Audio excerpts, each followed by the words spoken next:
ሰላም ሰላም ውድ ተማሪዎች፣ መሪያ ግን በራሴ ጥፋት ነው። ግን ጥፋቴም ቢሆን ግን ያው ብዙም እንትን አላልኩት።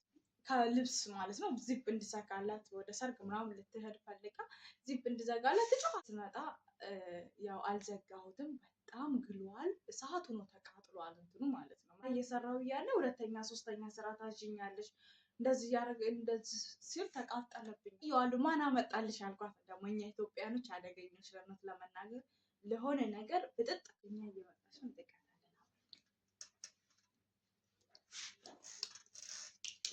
ተቃጥሎብኝ ነበር ልብሷ ማለት ነው። ከዛ ቆሻሻ ቦታ ጥየው ነበርና እና በባለፈው እኔም ወጣ ብዬ ነበር ቃለ ማምጣትና የእሷን ልብስ ነበርና አዲስ ነበረ። ከዛ ብድግ አድርጌ ልተኩስ እንዲህ ስል እዛው ጭምቅ ብሎ እንደዛ አድርጌ እንደ አልፈልገውም እዚህ ጋር ጭኝ ብዬ ነው እኮ አሳየኋት። ከዛ መልስ ሰጠኋት። ምክንያቱም ምን መሰለሽ እራሷ ናት ዳና ልብስ የተኮስኩበት እያለ አንድ መንጋሌዋ ናት ወይስ ሌላ ሰራተኛ መንጋሌዋ ናት ወይስ ደግሞ ፋጡማ ናት የምታመጣ?